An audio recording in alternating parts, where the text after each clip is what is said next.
श्रीमद् भगवद गीता के पास आपके हर प्रश्न का उत्तर है। चाहे आपकी कोई भी परेशानी हो, कोई भी इच्छा हो, श्रीमद् भगवद गीता आपके हर प्रश्न का उत्तर देती है, आपकी हर समस्या का हल देती है। चाहे वो परेशानी आपके मन की हो या धन की हो या आपके शरीर की हो या आपके रिश्तों की हो, आपको अपनी हर समस्या का उत्तर श्रीमद् भगवद गीता में जरूर मिलेगा। आज हम उसी श्रीमद् भगवद गीता के ऐसे 11 अनमोल उपदेश आपको बताएंगे जो आपकी पूरी जिंदगी बदल देंगे। बस आप इन बातों को वीडियो के अंत तक ध्यान से सुनिए। जो भी व्यक्ति इस वीडियो को अंत तक सुनेगा उसे अपनी जिंदगी, उसे अपनी हर परेशानी का हल अवश्य मिलेगा। उसे अपनी जिंदगी में जो कुछ भी चाहिए वो उसे जरूर मिलेगा। श्रीमद् भगवद गीता का सबसे पहला उपदेश यही है कि कोई अगर आपका अपना है या कोई आपसे बड़ा है तो उसका अपने प्रति गलत व्यवहार कभी भी सहन नहीं करना चाहिए। ये गीता का उपदेश हमारी जिंदगी से भी जुड़ा है। हम भी अपने मन की अधिकतर तकलीफों को ये सोचकर जिंदगी भर सहते रहते हैं कि ये तो मेरा अपना है, ये तो मेरा बड़ा है, इसको हम कैसे कुछ कह सकते हैं। हम अगर नहीं सहेंगे, कुछ कह देंगे तो हमारे रिश्ते ही खराब हो जाएंगे, हमारे रिश्ते ही समाप्त हो जाएंगे। पर सोचने की बात यह है कि उस व्यक्ति को आप अपना कैसे मान सकते हैं जो आपकी तकलीफों की वजह हो। अपना तो वो होता है जो हमारी तकलीफों को दूर कर दे। तो गीता का ये उपदेश है कि किसी को भी अपना फायदा मत उठाने दो, किसी को भी खुद पर जुल्म मत करने दो, क्योंकि आप जितना सहेंगे लोग आपको उतना सहने के लिए और मजबूर करेंगे। गीता का पहला अध्याय जिसका नाम अर्जुन विषाद योग और दूसरा अध्याय जिसका नाम सांख्य योग है, उसके आरंभ में अर्जुन ने श्री कृष्ण के आगे अपना दुख प्रकट किया है कि हे केशव, मैं कौरवों से कैसे युद्ध कर सकता हूं? ये सब तो मेरे अपने ही हैं। मैं कैसे भीष्म पितामह और द्रोणाचार्य से युद्ध करूंगा, क्योंकि वो दोनों मेरे पूजनीय हैं। इसलिए इन गुरुजनों को मारने से तो अच्छा है मैं भिक्षा के अन्न को खाकर अपने जीवन का गुजारा करूं। और जिन कौरवों से मैं युद्ध करने जा रहा हूं वो सब धृतराष्ट्र के पुत्र मेरे भाई ही हैं, मेरे अपने ही हैं। इन सबको मारने से अच्छा है कि मैं सन्यासी बन जाऊं। तो श्री कृष्ण ने अर्जुन से कहा कि यहां कौन अपना है और कौन पराया है। जो अधर्म करता है उसके साथ युद्ध करना तुझे मोक्ष और मुक्ति देगा। तू अपने इस मन के मोह को त्याग दे, नहीं तो सारा जग तेरी निंदा ही करेगा, तुझे डरपोक कहेगा। बात अपने पराये की नहीं है, बात धर्म और अधर्म की है, बात सही और गलत की है। अगर तू गलत को सहेगा, उसका अंत नहीं करेगा, तो गलत करने वाले को और बल मिलेगा, वो और भी गलत करेगा। इसीलिए मन के मोह को त्याग करके तू युद्ध कर। महाभारत की एक और कहानी भी है। जब अर्जुन के पुत्र अभिमन्यु की युद्ध में मृत्यु हो जाती है तब अर्जुन बहुत दुखी होता है, रोने लगता है। वो श्री कृष्ण से कहने लगा कि मेरा पुत्र अभिमन्यु मर गया है, मैं ये दुख बिल्कुल भी सहन नहीं कर सकता, मैं भी अपने आप को समाप्त कर लूंगा। फिर भगवान श्री कृष्ण उसे आत्माओं के लोक में लेके गए, जहां अभिमन्यु आनंद से बैठा हुआ था, क्योंकि उसने क्षत्रियोचित व्यवहार किया, इसलिए उसे उत्तम पद की प्राप्ति हुई। जब अर्जुन अभिमन्यु के पास रोते रोते पहुंचा, अपने पुत्र को देखकर अर्जुन बहुत प्रसन्न हुआ। उसे गले से लगाकर कहने लगा कि हे पुत्र, तेरे बिना तो मैं जी ही नहीं सकता, मैंने तो अपने जीवन की आशा का ही त्याग कर दिया है। तो अभिमन्यु कहने लगा कि आप कौन हैं? अर्जुन बोला, मैं तेरा पिता हूं, तू मेरा पुत्र है अभिमन्यु। तो अभिमन्यु कहने लगा कि कौन पिता कौन पुत्र, मेरे हजारों जन्म हुए हैं, किसी जन्म में आप मेरे पिता बनते हैं और किसी जन्म में मैं आपका पिता बनता हूं। आत्मा का न कोई माता होता है न कोई पिता होता है। जब अर्जुन ने देखा कि मेरा पुत्र मुझे पहचान भी नहीं रहा तो उसका सारा मोह खत्म हो गया। इसलिए गीता के इस उपदेश को ठीक से समझ लो कि यहाँ कोई अपना पराया नहीं है। जो बुरे वक्त में तकलीफ के वक्त में हमारा साथ दे, सिर्फ वही हमारा अपना है, बाकी सब पराए हैं। गीता का दूसरा उपदेश यह है कि जो चला गया है कभी उसका दुख मत करो, और जो आने वाला है उसकी बिल्कुल भी चिंता मत करो। जब महाभारत का युद्ध चल रहा था तब अर्जुन ने श्री कृष्ण से कहा कि अगर यह युद्ध हुआ तो करोड़ों लोग मारे जाएंगे। जो सैनिक और योद्धा इस युद्ध में मारे जाएंगे उनकी स्त्रियों का क्या होगा, समाज कैसे आगे बढ़ेगा। और भी बहुत सी बातें अर्जुन ने विस्तार से कही हैं।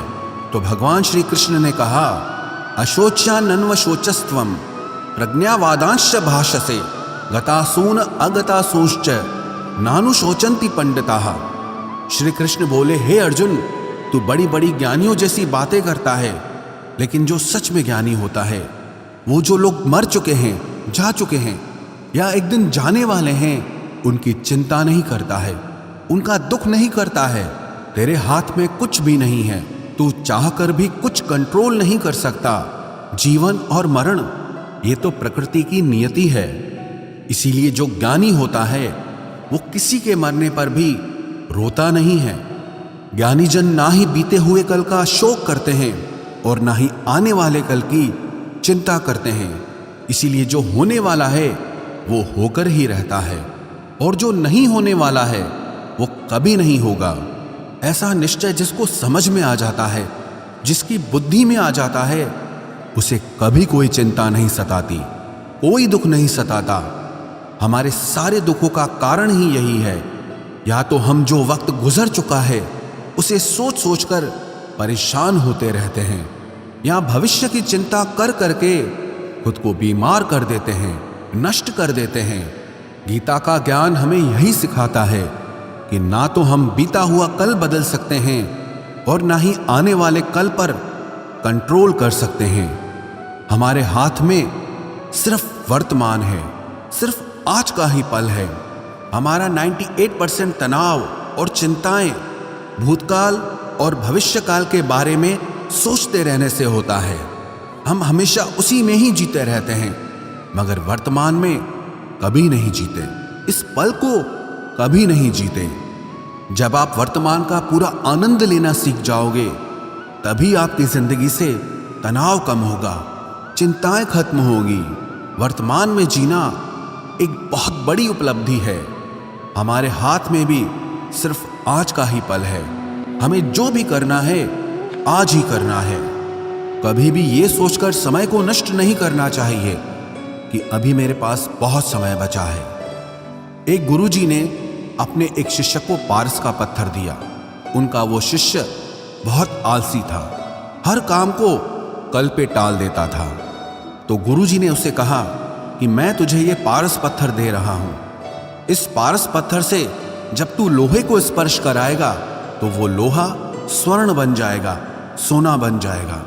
और ये पारस पत्थर मैं तुझे 1 महीने के लिए दे रहा हूं। जब 1 महीना समाप्त हो जाएगा तब मैं तुझसे ये पत्थर वापस ले लूंगा। तब तक तू इस पत्थर को अपने पास ही रख। गुरुजी का वो शिष्य बाजार में लोहा खरीदने के लिए गया। जब बाजार में वो लोहा खरीदने पहुंचा तो उसे लोहे का वो रेट बहुत महंगा लगा।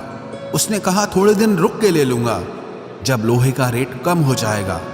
पर उसकी बुद्धि में ये बिल्कुल नहीं आया कि इस लोहे को मैं सोना बनाकर बहुत अधिक धन बना सकता हूं। लेकिन उसके मन की सुस्ती, उसके मन का आलस्य, उसकी वजह से उसने उस काम को कल पे टाल दिया। ऐसे ही करते करते पूरा महीना समाप्त हो गया। फिर गुरुजी उस शिष्य के पास आ पहुंचे कि बताओ तुमने कितना सोना बनाया।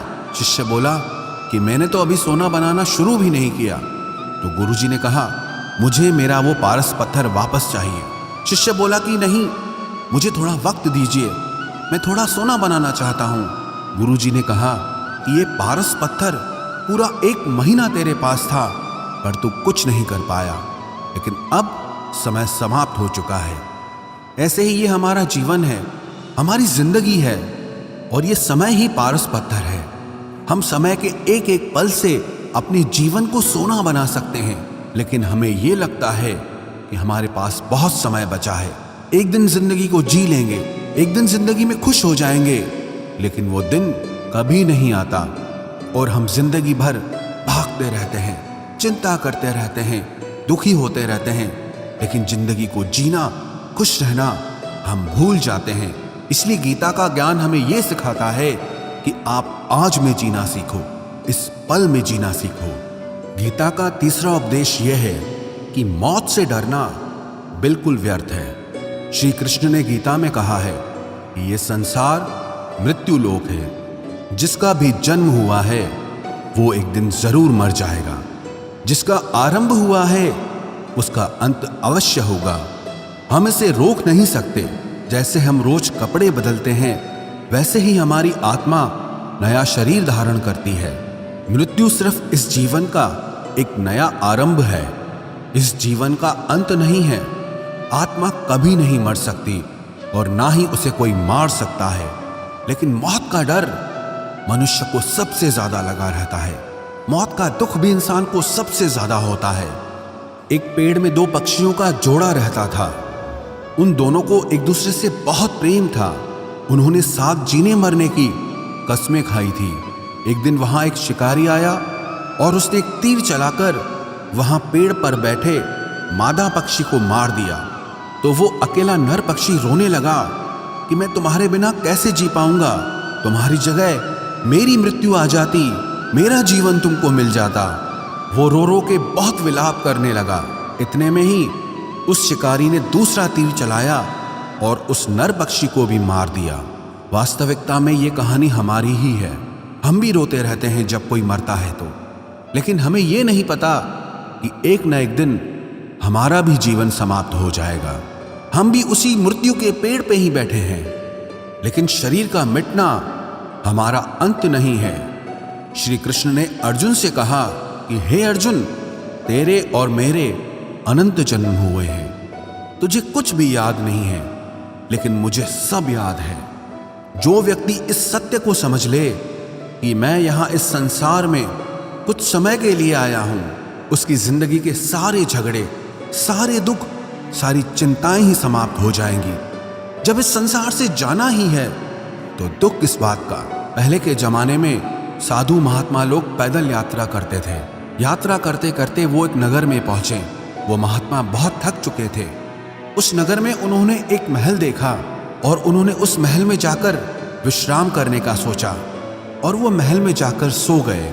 जब उस महल में वहां का राजा पहुंचा तो अपने पलंग पर उस महात्मा को सोता देखकर बहुत हैरान हो गया। राजा उस महात्मा से पूछने लगा कि तुम मेरे महल में कैसे घुस आए और मेरे बिस्तर पर सो रहे हो। महात्मा कहने लगा, ये तुम्हारा महल है? मुझे तो लगा ये धर्मशाला है। तो राजा ने कहा, आपको मेरा महल धर्मशाला कैसे लगा? तो महात्मा ने राजा से प्रश्न किया कि तुमसे पहले इस महल में कौन रहता था? तो वो राजा बोला कि मुझसे पहले मेरे पिता यहाँ पर रहते थे और उससे पहले मेरे दादाजी यहाँ पर रहते थे। तो महात्मा ने फिर प्रश्न किया कि क्या तुम इस महल में हमेशा रहोगे या तुम्हारे बाद कोई और रहेगा? तो राजा कहने लगा कि मेरे बाद मेरा पुत्र इस महल में रहेगा। तो महात्मा राजा से कहने लगे कि जिस जगह पर रहने वाले बार बार बदल जाते हों उसे घर कैसे कह सकते हो? वो तो धर्मशाला ही है। इसीलिए तेरे महल को धर्मशाला समझकर मैं इसमें रात बिताने के लिए आ गया। धर्मशाला जान जग को, जीव सब मेहमान है। मोह किससे मत करो, सब स्वप्न का सामान है। यदि हम भी इस बात को समझ लें कि हम यहाँ कुछ समय के लिए आए हैं, आनंद करने के लिए आए हैं, खुश रहने के लिए आए हैं, तो हमारे सारे दुख ही समाप्त हो जाएं। जब हम अपना मोह यहाँ जमा लेते हैं, अपना दावा यहाँ जमा लेते हैं कि ये मेरा है, इसे मैं छोड़ नहीं सकता, इसके बिना मैं जी नहीं सकता, तो हमारा जीवन दुखों से भर जाता है। इसलिए जीवन में मृत्यु का भय त्याग करके जीवन का प्रतिपल आनंद लेना चाहिए।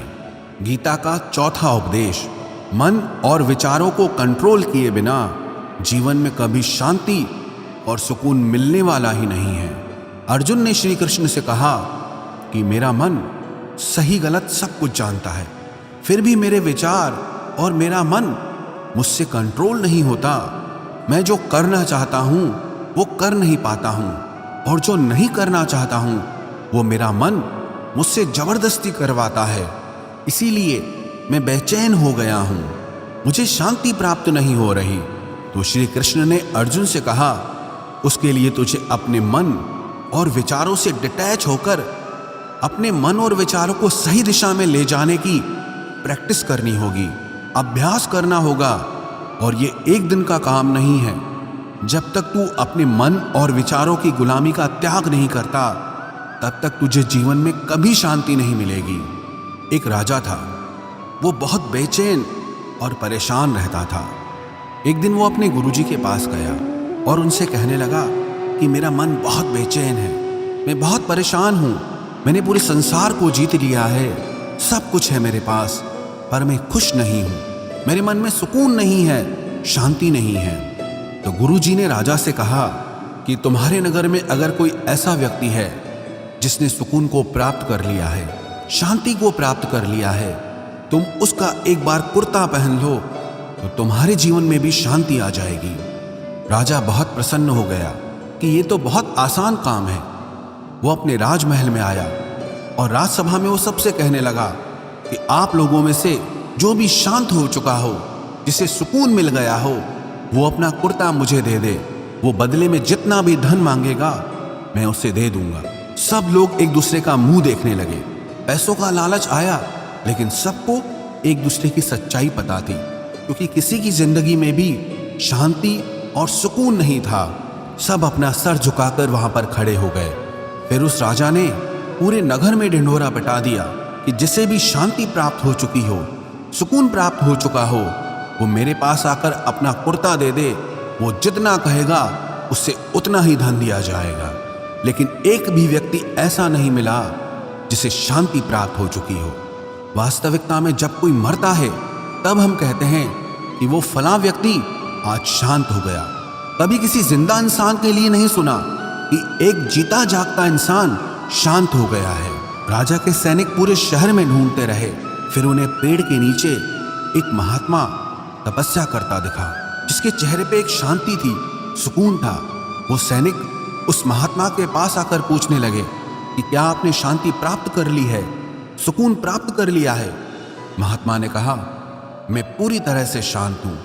तो सैनिक उसे राजा के पास ले आए। राजा ने उस महात्मा से प्रश्न किया कि क्या आपको शांति और सुकून प्राप्त हो चुके हैं? वो महात्मा कहने लगे, महाराज, मैं पूरी तरह से शांत हूं, मुझे कोई चिंता नहीं, मुझे किसी चीज की लालच नहीं, मुझे कोई इच्छा नहीं है। तो राजा भी बहुत प्रसन्न हो गए कि आखिर वो व्यक्ति मिल ही गया जिसे शांति की प्राप्ति हो चुकी है, जिसे सुकून प्राप्त हो चुका है। तो राजा उस महात्मा से कहने लगे कि हे महात्मा, आप कृपया करके अपना कुर्ता मुझे दे दीजिए, बदले में आप जो मांगेंगे मैं आपको दे दूंगा। वो महात्मा कहने लगे कि महाराज, सुकून और शांति तो मुझे मिल चुके हैं, लेकिन क्या करूं, मेरे पास कुर्ता ही नहीं है पहनने के लिए जो मैं आपको दे सकूं। जब राजा ने उस महात्मा की ये बात सुनी कि इस महात्मा के पास कुर्ता भी नहीं है पहनने के लिए, उसके बाद भी ये महात्मा एकदम शांत है, इसके जीवन में सुकून है, मैं सारी जिंदगी धन को जोड़ने में लगा रहा, दुनिया जीतने में लगा रहा, लेकिन मुझे शांति नहीं मिली, सुकून नहीं मिला। क्योंकि शांति और सुकून बाहर की चीज नहीं है, अपने भीतर की चीज है। इसीलिए जब तक कोई व्यक्ति अपने मन और विचारों को कंट्रोल नहीं करता, तब तक उसके जीवन में सुकून और शांति नहीं आती। और गीता का उपदेश हमें यही सिखाता है कि जीवन में शांति चाहिए तो मन को शांत करना सीखो। गीता का 5वां उपदेश यह है कि वासना, क्रोध और लालच सर्वनाश का कारण है, नरक का द्वार है। जिस भी मनुष्य में ये 3 अवगुण होते हैं, वो हमेशा दूसरों को दुख पहुंचाकर अपने ही सुख और स्वार्थ की पूर्ति करता रहता है।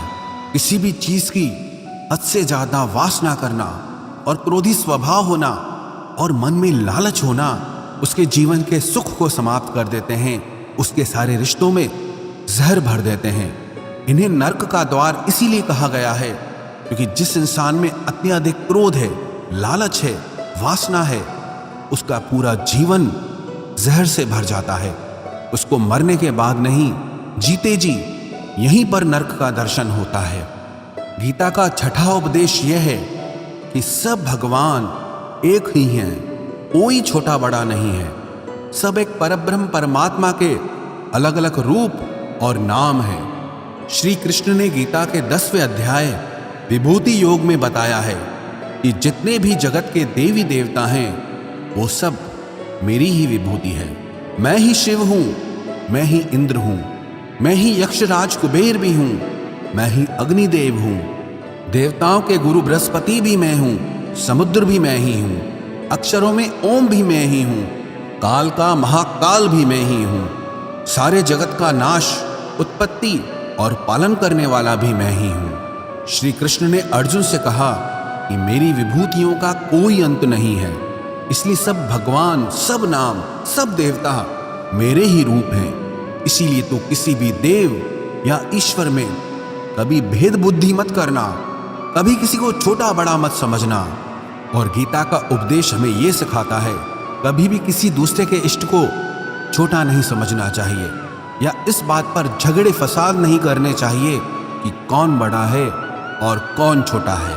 गीता का 7वां उपदेश यह है, सुख की इच्छा ही आखिर में हमारे दुखों का कारण बनती है। श्री कृष्ण ने अर्जुन से कहा कि मनुष्य जितना सुखों की लालसा और इच्छा करता है उतना ही उसकी इंद्रियां सुख भोग में आसक्त हो जाती है, उतना ही इंसान का मन संसार के सुख और आकर्षण का गुलाम बन जाता है। और जितना सुख के पीछे भागेगा उतना ही उसे दुख के अनुभव से भी गुजरना पड़ेगा, क्योंकि ये संसार का नियम ही है। जो चीजें शुरू में मन को बहुत आकर्षित करती हैं बाद में बहुत दुख देती हैं, और जो चीजें शुरू में मुश्किल लगती हैं, कठिन लगती हैं, बाद में हमें बहुत काम आती हैं। गीता का 8वां उपदेश यह है, जो भी मनुष्य दुनिया के सारे सहारे छोड़कर सिर्फ भगवान को ही अपना सहारा मान लेता है, उसकी हर जरूरत वो ईश्वर पूरी करता है, उसकी हर प्रकार से रक्षा वो परमात्मा ही करता है। अनन्याश्चिन्तयो माम ये जनाः पर्युपासते तेषां नित्याभियुक्तानां योगक्षेमं वहाम्यहम्। जो भी व्यक्ति मुझे ही अपना सहारा मानता है उसका योगक्षेम मैं वहन करता हूँ। योगक्षेमं वहाम्यहम् अर्थात जो चीज नहीं मिली है उसकी प्राप्ति कराना उसका नाम योग है, और जो चीज जीवन में मिली हुई है उसकी रक्षा करना उसका नाम क्षेम है। तो श्री कृष्ण कहते हैं, जो मुझ पे डिपेंड हो जाते हैं उनको जो चाहिए वो मैं जरूर देता हूँ, और उनकी हर प्रकार से मैं रक्षा भी करता हूँ। गीता का 9वां उपदेश यह है कि इस संसार में हमारा कुछ भी नहीं है। गीता सार में आपने कई बार सुना होगा कि तुम्हारा क्या गया जो तुम रोते हो, तुम क्या लाए थे जो तुमने खो दिया, तुमने क्या पैदा किया जो नष्ट हो गया, तुमने जो लिया यहीं से लिया, जो कुछ भी दिया यहीं पर दिया। जो आज तुम्हारा है कल किसी और का होगा, क्योंकि परिवर्तन इस संसार का नियम है। कल तक जिसके बिना आप जी नहीं सकते थे आज उनसे कोई रिश्ता ही नहीं है, बातचीत तक नहीं है। कहाँ गए वो जीवन भर के सारे रिश्ते, वो सारे मित्र जो साथ जीने मरने की बातें करते थे, आज पता भी नहीं कि वो लोग कहाँ चले गए। ये संसार परिवर्तनशील है, सब लोग यहाँ बदल जाते हैं, हर रिश्ता बदल जाता है, और तो और ये हमारा शरीर भी हर दिन बदल रहा है। बचपन से जवानी, जवानी से बुढ़ापा, और एक दिन ये शरीर हमारा साथ छोड़ देता है। तो किसके लिए रोना और किसकी चिंता करना। हम सारी जिंदगी चीजों को, रिश्तों को, जिंदगी को बनाने में, सजाने में, संवारने में लगे रहते हैं, लेकिन एक दिन सब कुछ बिखर जाता है। सारी जिंदगी जिस संपत्ति, जिन रिश्तों के लिए हम लड़ते रहते हैं, एक दिन सब कुछ छोड़ करके हमें इस दुनिया से जाना पड़ता है। गीता का 10वां उपदेश हमें यह सिखाता है कि किसी से भी हद से ज्यादा मोह कभी मत करना। श्री कृष्ण ने गीता का पूरा ज्ञान ही अर्जुन के मोह को नष्ट करने के लिए कहा है। ये मोह ही है जो इंसान को सबसे ज्यादा रुलाता है। मोह इतना बलवान है कि शेर जैसे इंसान को भी गीदड़ बना देता है। जो अर्जुन युद्ध में देवताओं से भी जीत गया, पर अपने रिश्तेदारों को युद्ध में देखकर उसका हाथ कांपने लगा। वो बोला, हे केशव, मेरे हाथ में धनुष पकड़ने की ताकत भी नहीं बची है, मेरे हाथ कांप रहे हैं, मैं युद्ध नहीं कर पाऊंगा। ये मोह इतना पेनफुल होता है जिसकी पीड़ा ना सह पाने के कारण कई लोग अपनी जिंदगी खत्म कर देते हैं, आत्महत्या तक कर लेते हैं कि उस व्यक्ति के बिना हम जी नहीं पाएंगे।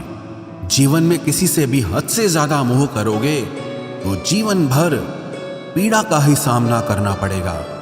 जो व्यक्ति अपने मोह से बाहर नहीं आता, उसका सब कुछ उससे छिन जाता है, उसकी सारी खुशी खत्म हो जाती है।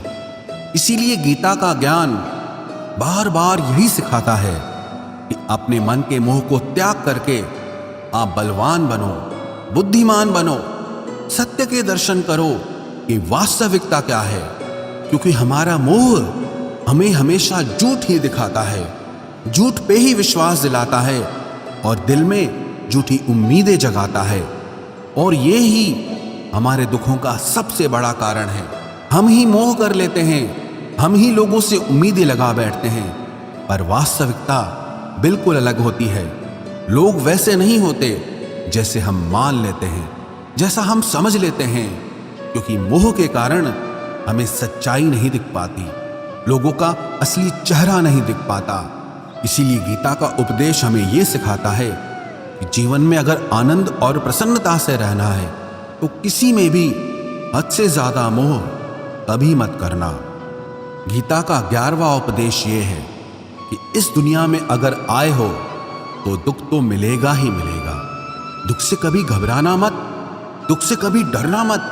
श्री कृष्ण ने गीता में कहा है कि ये संसार दुखालयम अशाश्वतम है, अर्थात ये संसार दुखों का घर है। जैसे औषधालय में औषधि मिलती है, पुस्तकालय में पुस्तकें मिलती है, चिकित्सालय में चिकित्सा होती है, वैसे इस संसार को भी श्री कृष्ण ने एक नाम दिया है, दुखालय, जहां पर दुख मिलता हो। दुख तो यहां हर किसी के जीवन में आता ही है, लेकिन अगर दुख आया है तो सुख भी आएगा। इसीलिए दुख से कभी डरना नहीं चाहिए, क्योंकि ये संसार दुखालय भी है और अशाश्वत भी है। अशाश्वत का मतलब ही यही होता है कि यहाँ परमानेंट कुछ भी नहीं है, यहाँ सब कुछ बदल जाता है। दुख सुख में बदल जाता है और सुख दुख में बदल जाता है। सम्मान अपमान में और अपमान सम्मान में बदल जाता है। खुशी दर्द में और दर्द खुशी में कभी भी बदल जाती है। जीत हार में और हार जीत में, जहाँ कभी भी कुछ भी बदल सकता है। कुछ भी परमानेंट नहीं है, ना ही हम परमानेंट हैं, ना ही हमसे जुड़ी कोई चीज यहाँ पर परमानेंट है, क्योंकि ये संसार अशाश्वत है, शाश्वत नहीं है। यहाँ सब कुछ बदलने वाला है, यहाँ कुछ भी परमानेंट नहीं रहेगा। तो आपका दुख भी परमानेंट नहीं रहेगा, इसीलिए दुख से कभी भी डरना नहीं चाहिए। गीता का ये उपदेश हजारों साल पुराना है, लेकिन आज भी नए से नया है। पूरे विश्व में गीता को सबसे ज्यादा पढ़ा गया है और सबसे कम समझा गया है। श्रीमद् भगवद गीता के ये उपदेश अगर कोई व्यक्ति ठीक से समझ ले और उसे अपनी जिंदगी में उतार ले तो ये पक्की बात है, वो अपनी जिंदगी में जो चाहे वो हासिल कर सकता है। अपने जीवन की हर समस्या से वो एक पल में बाहर आ सकता है। श्रीमद् भगवद गीता के इस दिव्य उपदेश को हमें बार बार सुनना चाहिए, हर रोज सुनना चाहिए।